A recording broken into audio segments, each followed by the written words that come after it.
When I first heard about the project, The Addams Family with Tim Burton, my first question was, why hasn't this been made sooner? This is the perfect match made in heaven. I'm the VFX producer at Rodeo FX. We worked on Wednesday Season 2. We focused on Nevermore Academy. As well, we worked on The Werewolf. The industry changes fast.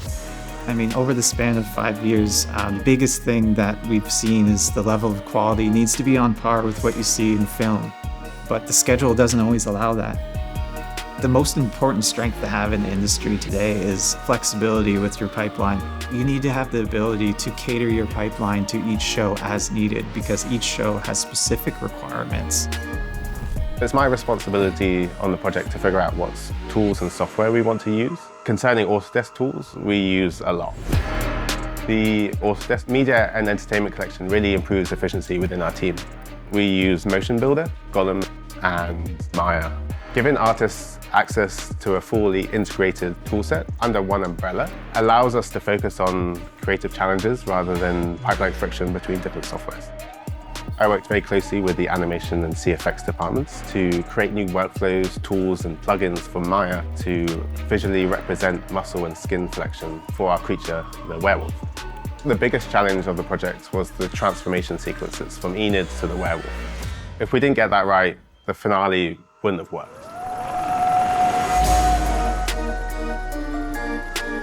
Enid being quite a small girl and the werewolf being a 12-foot monster, the proportion differences were immense, and that proved a lot of challenges both visually and technically.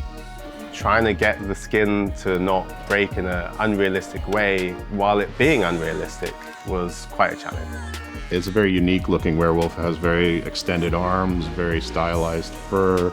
It's one thing to have a pretty character, it's another thing to bring it to life on screen. We've really relied heavily on both Maya and Motion Builder. We would layer down motion capture as our base, start customizing and adapting the performance. Motion Builder can handle a lot of information, and splicing together stuff is so much easier.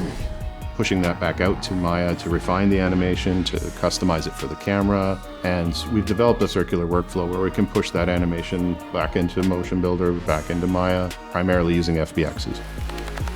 We really had a good flow between all the animators, each of us bringing different strengths to the team. It's easy at that point to just shift scenes around to whoever you need to. Something unique about Tim is that he has a very specific style to everything he does. And one instance specifically for us was the Nevermore Academy environment. Nevermore Academy on this season was completely CG. We actually moved the castle around almost on every single shot. We would need to build the environment in a modular setting where we can pull towers up, we can shift buildings over here to create that composition that Tim would be looking for.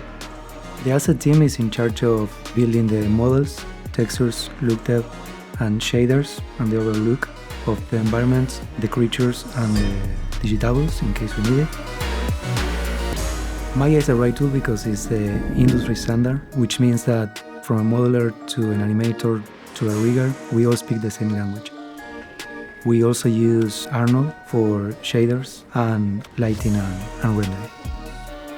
Rodeo's pipeline is based on USD.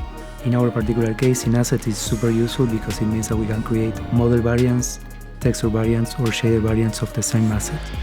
In the case of Nevermore, we had to create a wet and dry variation. For a landscape, we had to create an autumn and forest variation. Our animation department on Wednesday Season 2 used Golem as a crowd tool. It was really useful to have Golem inside of Maya. We used it on a few shots on Wednesday. To have animation and the crowd departments both working within one software really sped up our efficiency. Visual effects is very much about recreating the physical world around us, which is fascinating in itself. But bringing to life something that doesn't exist or shouldn't exist makes me want to come to work every day. Giving artists access to fully integrated toolsets allows us to really push our creative boundaries and create something that the world hasn't seen before.